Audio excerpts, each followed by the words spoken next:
화요일 밤 찬양 예배로 하나님께 영광 돌리겠습니다. 사도신경으로 신앙 고백 드리겠습니다. 전능하사 천지를 만드신 하나님 아버지를 내가 믿사오며 그 외아들 우리 주 예수 그리스도를 믿사오니 그는 성령으로 잉태하사 동정녀 마리아에게 나시고 본디오 빌라도에게 고난을 받으사 십자가에 못 박혀 죽으시고 장사한 지 사흘 만에 죽은 자 가운데서 다시 살아나시며 하늘에 오르사 전능하신 하나님 우편에 앉아 계시다가 저리로서 산자와 죽은 자를 심판하러 오시니라. 성령을 믿사오며 거룩한 공예와 성도가 서로 교통하는 것과 죄를 사하여 주시는 것과 몸이 날 사는 것과 영원히 사는 것을 믿사옵나이다. 아멘. 찬송가 502장 찬양하겠습니다.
오늘의 성경 말씀은 민수기 14장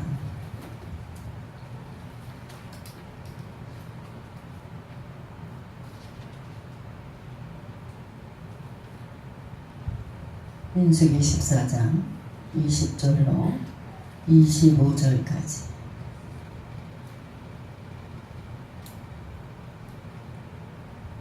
제가 한 절 여러분이 한 절 교독하겠습니다.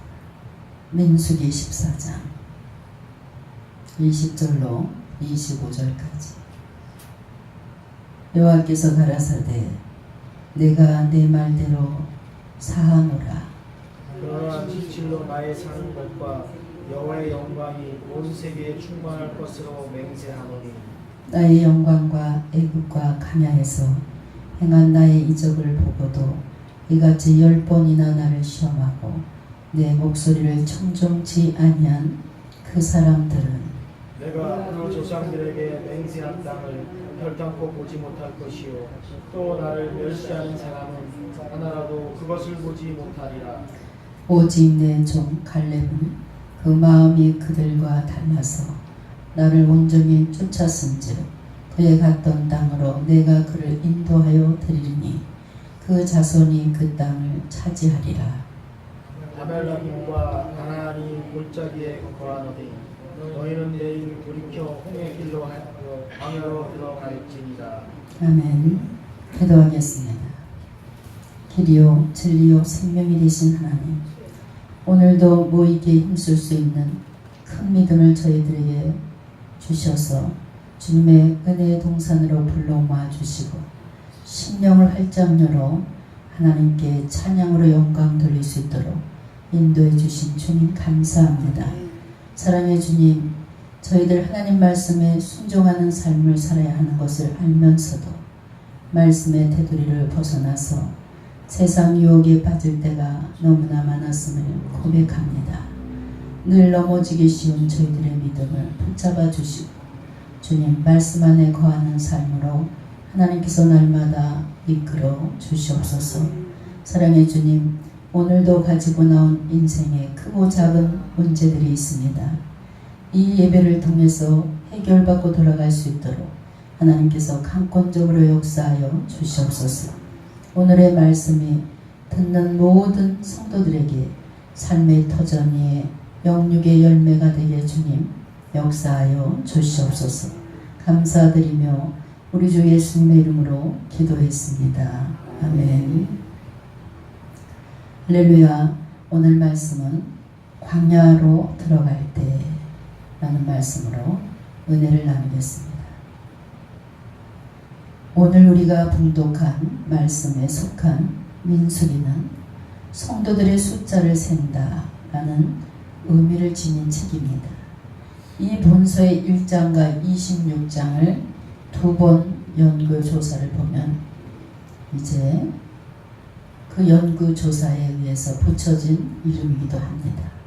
민수기 1장의 첫 번째 인구조사는 홍해를 건넌 직후에 이루어졌으며 또 민수기 26장에 보니까 두 번 인구조사는 첫 번째 인구조사의 대상이 되었던 출애굽 제1세대가 다 죽고 난 다음에 출애굽 제2세대가 가나안 땅으로 들어가기 직전에 이루어졌던 것을 볼 수 있습니다. 그런데 사람들이 바뀌고 세월이 40년이나 흘렀음에도 불구하고 그 숫자는 거의 대동소이한 것을 볼 수 있습니다. 이를 감안하면 광야 생활은 별 의미가 없었던 것으로 판단할 수 있을 것입니다. 즉 어느 쪽이나 장정의 숫자는 60만이 조금 넘는 정도로 아주 외견상으로 보면 두 번째 인구조사 사이에 있었던 고난의 광야 생활은 아무런 의미가 없었던 것으로 보일지 모릅니다. 그러나 첫 번째 인구조사와 두 번째 인구조사, 여기에 기수된 백성들은 전혀 다른 사람들이었습니다. 여기에서 다른 사람이라는 것은 단순히 동일한 사람들이 아니라는 의미가 아니라 다른 신앙을 가진 또 다른 가치관을 가진 사람들을 의미하는 것입니다. 즉 두 번째 인구조사에 계수된 백성들은 고난의 광야를 잘 통과하면서 가나안에 들어갈 수 있는 자질을 갖춘 새로운 모습으로 훈련되었다는 그런 말입니다. 그렇습니다. 선민들에게 있어서 고난의 광야의 길은 단순히 고된 힘든 길이 아니라 그들이 하나님의 백성으로 새롭게 거듭나고 하나님의 약속의 땅의 주인이 되기 위해서 필수적으로 필요한 과정이라 할 수 있습니다.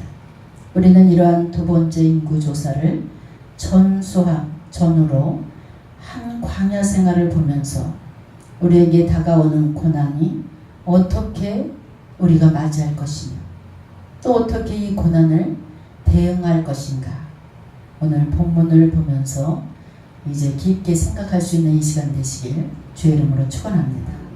어떤 사람은 다가오는 고난을 어떻게 해서라도 피해가자, 피할 수 있으면 피하자, 이렇게 피해가는 사람이 있는가 하면 또 어떤 사람은 고난이라는 것을, 오는 고난을 어떻게 우리가 피할 수 있을까, 그냥 체념해버리고 자포자기하자, 이런 사람이 있어요. 그러나 또 다른 사람이 있습니다. 고난을 맞아들이되 이를 축복의 기회로 삼자.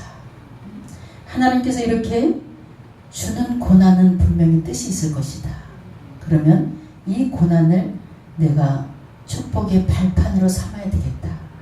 그래서 갱신과 혁신과 그리고 성장과 성숙의 계기로 삼는 아주 지혜로운 성도들이 있습니다. 오늘 우리는 이와 관련해서 우리에게 고난이 닥쳐올 때 이에 대해서 어떻게 우리가 대처할 것인가? 여러분 이 시간 깊게 생각하시면서 여러분의 신앙을 다시 한번 점검해 보시길 주의 이름으로 축원합니다. 오늘 본문은 이스라엘 백성들이 왜 고난의 자리를 들어가야 하는가를 분명하게 보여줍니다. 그것은 바로 선민들의 불신앙 때문입니다. 오늘 22절을 보시기 바랍니다. 나의 영광과 애국과 광야에서 행한 내 이적을 보고서도 이같이 10번이나 나를 시험하고 내 목소리를 청종하지 아니한 그 사람들은 이라고 말씀하고 있습니다. 그런데 이러한 선민의 불신앙 중에 가장 결정적인 불신앙에 대해서 우리는 민수기 13장과 14장의 기록에서 찾아볼 수가 있습니다. 모세는 이스라엘 백성들이 가나안 땅에 인접한 가데스바네에 있을 때, 그곳에 이르렀을 때 가나안 땅에 먼저 살펴보기 위해서 이제 각각 지파 중에 한 사람씩 뽑아서 12명의 선발대를 가나안 땅에 정탐꾼으로 보냅니다. 그리하여 그들은 가나안 땅을 40일 동안 정탐하고 돌아와 정탐꾼들이 보고를 하는데 그 중에 갈렙과 여호수아만 제외하고 나머지 10명은 가나안 땅은 결코 정복할 수 없다. 이렇게 아주 단정을 짓는 것을 볼 수 있습니다. 그리고 그 이유는 그들은 그것의 거주민으로서 아주 키가 큰 거인이고 그들에게 비하면 자기들은 메뚜기 떼와 같다. 이렇게 아주 결론을 내리는 것을 볼 수 있습니다. 이는 갈렙과 여호수아가 가나안 땅은 자기들의 먹이에 불과하다. 중장한 것들과는 완전히 정반대의 이야기를 하는 것을 볼 수 있습니다. 그들은 거인이고 키가 엄청 크고 우리가 상대할 수 없다. 우리는 그들의 메뚜기 떼와 같다.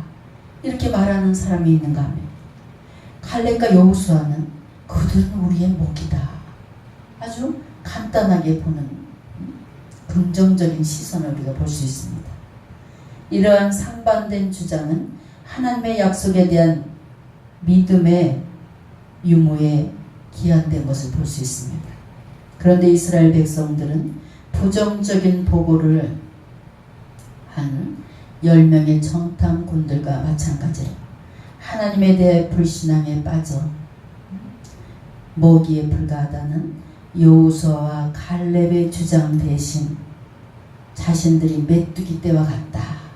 이렇게 우리는 가나안 땅을 정복할 수 없다. 불가능하다. 이렇게 결론을 내린 10명의 정탐꾼들의 주장을 받아들이는 것을 볼 수 있습니다. 여러분 여기에서 이스라엘 백성들은 불신앙은 육신의 연약함으로 인한 것으로 단순한 문제로 생각해서는 절대로 안 된다는 것입니다.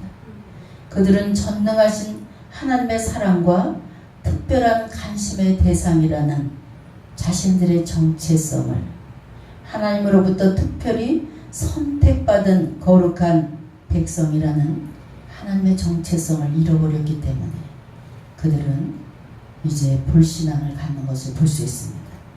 궁극적으로 하나님을 부정하고 하나님을 모독하는 것을 우리가 오늘 10명의 정탐꾼들을 통해서 볼 수 있습니다. 하나님께서는 선민들에게 고난의 광야를 왜 걷게 하십니까? 여러분 신앙생활 하면서 여러분들이 열심히 하나님을 믿는데 왜 하나님께서는 즐겁고 기쁜 날만 주시지 아니하고 왜 슬프고 견디기 힘든 고난의 길을 걷게 하실까? 바로 자신들이 메뚜기 떼가 아니라 나는 하나님의 자녀다 이거예요. 근데 너희들은 메뚜기 떼가 아니라는 거예요. 이것을 깨닫게 해주시기 위해서 하나님의 특별한 선택을 받은 선민으로서 하나님의 내려주신 자녀의 정체성을 다시 한번 깨닫게 하시기 위해서 고난의 길을 걷게 하시는 줄 믿으시기 바랍니다. 말로만 선택받은 백성이 아니라 그들의 삶과 행동 모두가 진정한 하나님의 백성으로서 면모를 갖추시게 하기 위해서 여러분들 하나님의 온전한 백성이 되게 하기 위해서 하나님께서는 여러분에게 고난의 길을 걷게 해주시는 줄 믿으시기 바랍니다. 우리가 받는 고난은 반드시 유익된 고난인 줄 믿으시기 바랍니다. 고난을 받을 때 가장 먼저 우리는 무엇을 해야 됩니까? 고난을 받을 때 제가 늘 강조하지만 문제를 바라보지 마세요. 고난을 받을 때는 빨리 내 자신을 들여다봐야 됩니다. 자신이 누구인지를 깊게 생각해 보면서 하나님의 정체성, 내가 하나님의 자녀에 대한 정체성을 빨리 깨닫는 지혜로운 성도가 되시길 주의 이름으로 축원합니다. 지금 난 하나님께 선택받은 존재라는 것을, 하나님 앞에 사랑받는 존재라는 것을 빨리 깨닫는 자가 축복된 자인 줄 믿으시기 바랍니다. 하나님께서는 특별히 선택받은 여러분을 너무너무 사랑하십니다. 우리는 고난을 통해서 하나님의 그 위대한 사랑, 하나님의 그 오묘한 사랑, 하나님의 그 깊은 사랑을 더 가슴으로 묵상해보는 귀한 시간으로 삼으시길 주의 이름으로 축원합니다. 자신의 고귀한 그리스도인이라는 신분을 여러분 자신 스스로가 메뚜기떼처럼 여기면서 살아오지 않았나. 이 시간 마음을 새롭게 다짐하시길 주의 이름으로 축원합니다. 여러분들은 메뚜기떼가 아니에요.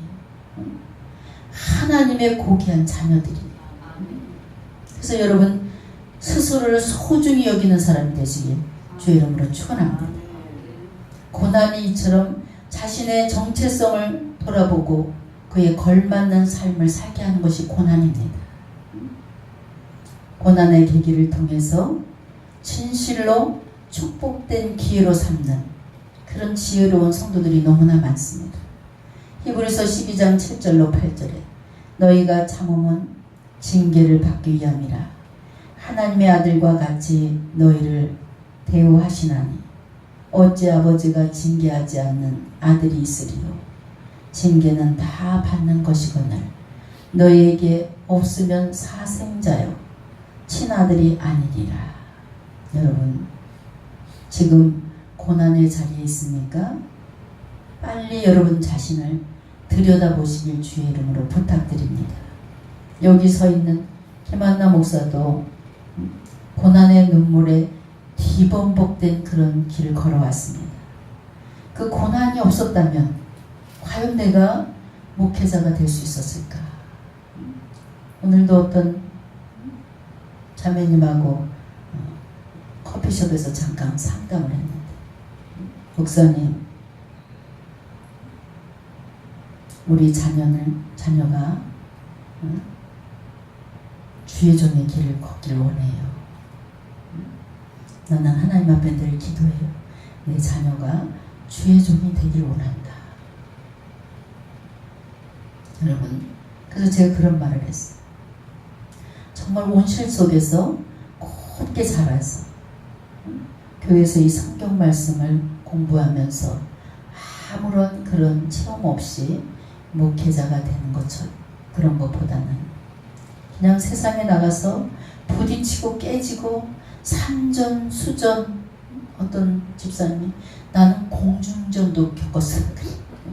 산전수전 공중전까지 다 겪은 목회자가 성도의 눈빛만 봐도 그 마음을 읽을 수 있어요. 그 고난의 아픔을 경험해봤기 때문에 알 수 있어요. 그러니까 어떻게 그냥 입으로 사랑하는 것이 아니라 가슴으로 품게 되고 안게 되고 사랑하는 것을 볼 수 있어요. 저는 가끔 생각합니다. 지난날의 나를 모질게도 대했던 모든 사람에게 감사하게 됩니다. 왜냐? 그들이 나를 목회자로 보내는 도구들이었구나. 오히려 그들을 위해서 감사하게 되고 기도하게 됩니다. 여러분, 고난이 없이는 우리 신앙의 인격이 바로 세워질 수가 없습니다. 고난의 긴 터널을 통해서 신앙의 인격을 갖추게 되고 비로소 하나님의 진실한 사랑 앞에서 고개를 숙이게 되는 것을 볼 수 있어요. 오늘 밤 여러분 자신을 한번 깊숙하게 들여다보신다면 인생의 문제가 다 풀리는 역사가 일어나게 될 줄 믿습니다. 전능하신 하나님의 선민으로서 자신들의 정체성을 망각해버리고 하나님께 불순종한 이스라엘 백성들을 향하여 하나님께서는 광야로 들어가라 명령하시는 것을 볼 수 있어요. 왜 하나님께서 여러분들을 광야로 자꾸 들여보내십니까? 자신이 어떤 사람인지 몰라. 자신이 하나님의 자녀로서 세상에 나가서 빛과 소금의 역할을 잘 감당해야 되는데 썩어져가는 소금의 역할을 감당할 곳에 가서 같이 썩어 문드러지는 거. 어둠 속에 가서 빛을 발해야 되는데 같이 깜깜하게 어두워지는 거. 그러니까 이 세상은 너무나 살기 힘든 세상으로 어둠의 세상으로 자꾸 변화되고 있는 것을 볼 수 있습니다. 여러분, 광야가 어떤 곳입니까? 신명기 8장 15절에 광야에 대해서 그 강대하고 위험한 광야 곧 불뱀과 전갈이 있고 물이 없는 건조한 땅이라고 말씀하고 있습니다. 실로 광야는 인간이 스스로의 힘으로 결코 생존할 수 없는 척박한 곳이 바로 광야입니다. 광야. 낮에는 살인적인 더위. 여러분, 올여름은 생각하고 싶지도 않아요. 제가 더위를 한번 먹었던 사람이라서 올여름이 정말 너무 힘든 것 같았어요. 문 열고 딱 나가면 막 숨을 쉴 수 없을 정도. 근데 낮에는 살인적인 더위가 있는 것이 광야예요. 밤에는 뭐예요? 살을 에일 정도로 추운 거예요. 중동 지방이 그렇잖아요. 살을 막 도려내는 것처럼 추워요.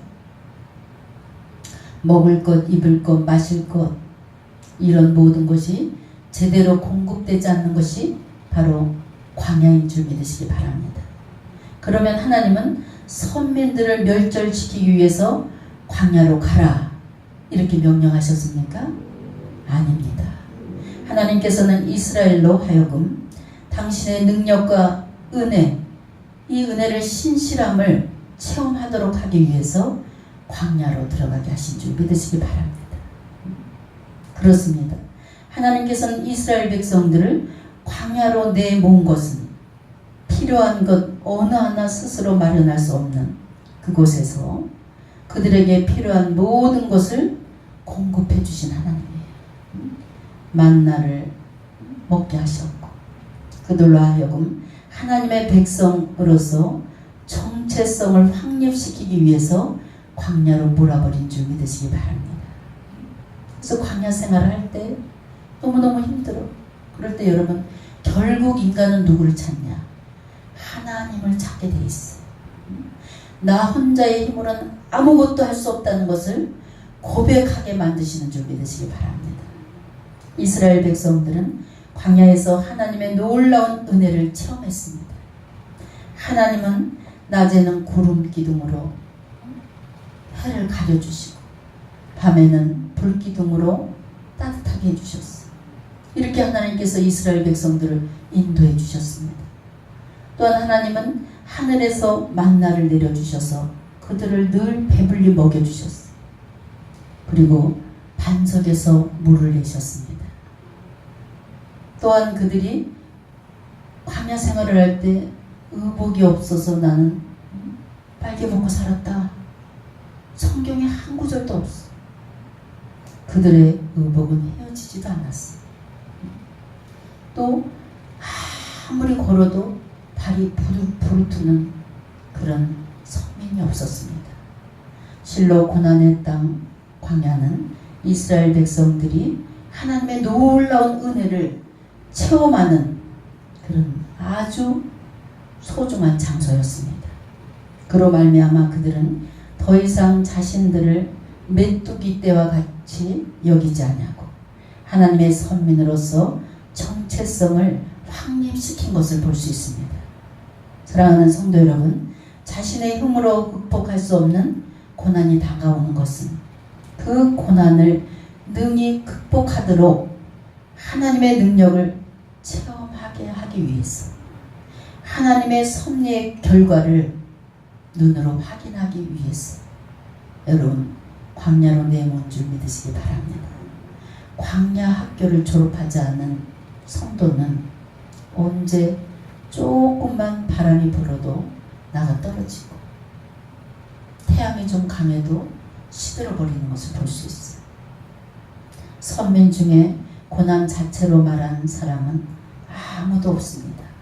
고난 중에 하나님의 도우심을 소망하고 구한 자들은 언제나 하나님의 놀라운 능력을 체험하게 된 것을 볼 수 있습니다. 그러나 고난의 상황에서도 불평하고 절망한 사람들은 어떻게 됐어요? 다 망해버렸어요. 다 강야에서 죽어버렸어요. 그러므로 우리는 고난에 빠지게 된다면 어떻게 해야 됩니까? 기도하고 간구해야 됩니다. 하나님의 능력과 도우심을 간절히 구하면서 하나님의 그 위대하심을 광야 생활 속에서 깊게 체험하고 하나님의 그 따뜻한 사랑을 이 고난 속에서 체험할 수 있는 여러분 되시기를 주의 이름으로 축원합니다. 하나님은 여러분의 고난을 당할 때 만나를 주십니다. 사실 고난 당할 때 그때 큰 능력을 받게 되는 것을 볼 수 있어요. 어떤 분들이 그래요. 어느 목사님 이제 실로암에서 나와서 같이 일해 봅시다. 여리고성 특별성회가 더 널리 전파되어야 됩니다. 이런 전화를 두 사람한테 받았어요. 근데 여러분, 하나님의 놀라운 능력은, 이 은사는 고난의 때에 다 주신 줄 믿으시기 바랍니다. 고난 당할 때 누구한테 부르짖어요? 하나님 앞에 부르짖어요. 하루에 5시간씩 잠도 안 자고. 그때 하나님께서 영적 세계를 열어주셨어요. 영안을 활짝 열어주셨어요. 정말 지나가는 귀신을 볼 정도로 하나님께서 영안의 세계를 활짝 열어주셨어요. 여러분, 고난받을 때가 즉 능력받을 때, 하나님의 주신 능력을 마음껏 받아 누릴 때가 바로 여러분이 인생이 힘들다고 느낄 때입니다. 야고보서 15장 13절에 너희 중에 고난당하는 자가 있느냐? 그는 기도할 것이요. 즐거워하는 자가 있느냐? 그는 찬송할지니라. 여러분, 고난의 통로 속에 하나님을 만나시길 주의 이름으로 축원합니다. 우리는 이때 하나님을 만나는 거예요. 그냥 일사천리로 잘 나가고. 저는 기도원 사역을 하면서 참 가슴 아플 때가 있어요. 그냥 몇십억은 돈도 아니야. 이런 사람이 있는가. 또 그냥 300만 원 월세를 못 내서 그냥 300만 원 보증금 다 까먹고 그 엉덩소란에 길바닥에 살림살이 다 나온 그런 모습을 보고 가슴이 막 메어지고 아플 때가 있어요.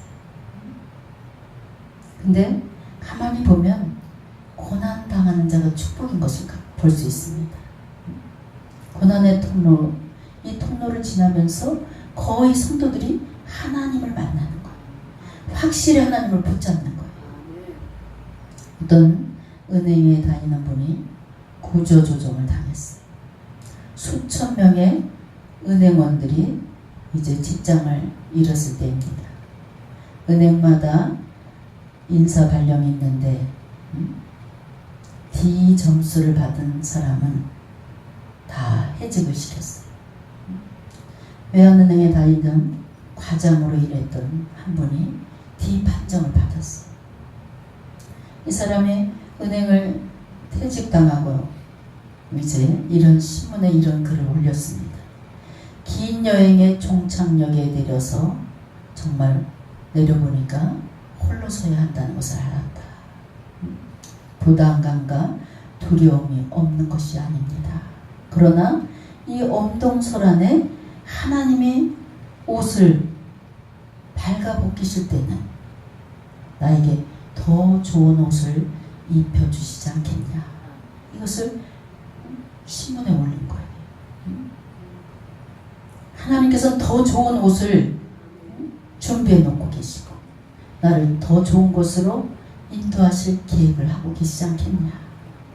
그러기에 이제 어제 저녁도 오늘 저녁도 아내와 두 아들을 데리고 무릎 꿇고 하나님께 감사의 예배를 드렸다 그랬습니다. 아니 해직당했는데 감사의 예배를 올렸다는 거예요. 신문에 실린 어느 한 가장의 신앙 고백 그대로 하나님께서 고난으로 우리를 이끄시는 것은 바로 더 나은 내일의 계획을, 축복의 계획을 해놓고 여러분을 열어주시기 위함인 줄 믿으시기 바랍니다. 신명기 8장 16절에 보면 하나님께서는 선민을 고난의 광야로 들이신 궁극적인 이유에 대해서 마침내 내게 복을 주시려 하시기 위해서다 그랬습니다. 여러분, 고난 뒤에는 반드시 축복이 온다는 사실을 믿으시기 바랍니다. 여러분, 광야 생활은 결코 영원하지 않습니다. 여러분, 고난은 언젠가는 지나갑니다. 그 지나갈 때 혼자 지나가냐? 하나님께서 함께 해주십니다. 하나님께서 붙들어 주십니다. 반드시 고난의 길은 마지막이 있다는 사실을 기억하시길 주 이름으로 축원합니다. 그리고 그 고난이 다 맞춰지는 날, 이전 생각할 수 없을 정도로 하나님께서 예비해 주신 그 엄청난 축복과 기쁨은 이루 말할 수 없다는 것입니다. 여러분, 선민들에게 광야에서 하루하루는 고되고 고통스러웠을지 모르지만 그들이 자신이 누구인지를 깨닫고 하나님께서 준비하신 훈련을 잘 받아들일 때 그들은 젖과 꿀이 흐르는 가나안 땅을 차지할 수 있었습니다. 성경은 이처럼 고난의 광야를 거쳐서 승리와 영광을 맛보는 믿음의 선배들을 수없이 성경에서 우리에게 소개하고 있습니다. 사람들에게 무시당한 기드온도 그랬고, 가족들에게 무시당했고, 사울에게 목숨 위협까지 받은 다윗 왕도 그랬습니다. 에스더도, 느헤미야도, 다니엘과 같은, 또 다니엘과 세 친구들도 엄청난 고난을 통해서 그들은 모두 하나님을 만났고 하나님의 뜻을 발견했고 거기에 순종하는 삶을 살았을 때 그들 모두가 영육의 복을 받은 줄 믿으시기 바랍니다. 믿음의 선배들은 다 이런 고난의 과정을 통해서 영광스러운 결과를 맞이했을 뿐만 아니라 그들에게는 한없는 후대의 축복까지 임하게 된 것을 여러분 믿으시기 바랍니다. 우리도 마찬가지입니다. 이 땅에서 고난이 계속해서 우리가 살아있는 동안 고난은 계속될 수도 있습니다. 언제까지 될지는 모르지만 어떠한 고난이 또 닥칠 수 있습니다. 오늘 좋았다 내일 고난이 그냥 알 수 없는 고난이 닥칠 수 있어요. 오늘도 어제도 오늘도 참 가슴 아픈 그런 전화를 받았어요. 어제는 우리 막내딸이 엄마 내 친구가 40도 안 됐는데 죽었대. 암으로 죽었대. 너무 가슴이 아파. 그런데 오늘 또 우리 교회 청년이 목사님, 내 후배가 이제 37인데 췌장암, 허리가 계속 아프다는 거예요. 계속 통증이 와서 정형외과만 계속 다녔대. 그래서 서울 의료원 가봤더니 큰 병원에 갔어요. 더 큰 병원에 갔어요. 암인 것 같습니다. 췌장암 말기래. 37. 아니 이 소리를 딱 전화를 받는 순간요, 너무 기가 막힌 거예요. 기가 막힌. 하나님 어떻게 해야 돼요? 어떻게 하면 좋아요? 이 청년 이름을 계속해서 제가 불렀어요. 얼굴을 보지 못했지. 그러면서 하나님 소망을 주세요. 예전에 우리 기도원에 28살짜리가 왔어요. 28인데 그냥 유방암인데, 아가씨인데 유방암. 온 몸에 다, 임파선까지 다 전이가 됐어요. 근데 더 깜깜한 것은 언젠가도 제가 간증했지만 엄마도 불교인이고 교회를 한 번도 안 간 집이야. 근데 작은 엄마가 얼마나 안타깝겠어요. 작은 엄마가 이제 꽃다운 나이가 암 말기로 다 퍼졌어. 임파선까지 다 퍼졌어. 죽을 날을 기다리는데 작은 엄마가 얼마나 답답하겠어. 이 작은 엄마가 집사였어. 형님, 교회는 안 나가도 좋다.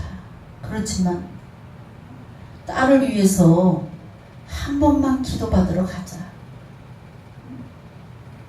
저 상봉동에 가면 신로암 기도원이 있는데 한 번만 딸을 위해서 가지 못하냐. 부처님이 고쳐준다. 부처님의 응덕으로 고칠 거라. 이랬던 엄마예요. 한 번도 교회를 안 나갔다.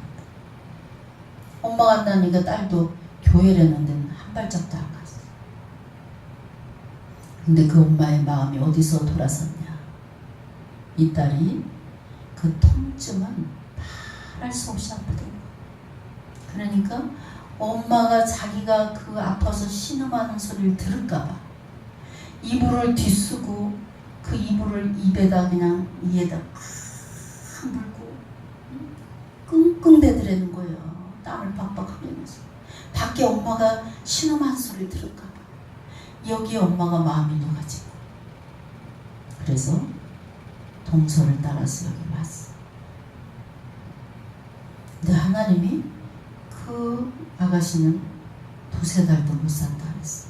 말기였어. 근데 하나님이 120일 작정기도 주는 거. 120일. 예수님의 이름으로 기도했습니다. 아멘까지 써보셨어. 아멘. 왜? 한 번도 기도를 안 해봤으니까. 기도를 하는데 사람이 죽어갈 때 누군가를 붙잡게 돼 있어. 엄마가 열심히 제가 준 기도문을, 기도할 줄 모르니까 다 적어줬잖아요. 기도문을 붙잡고 열심히 밤마다 기도하는데 90일 됐는데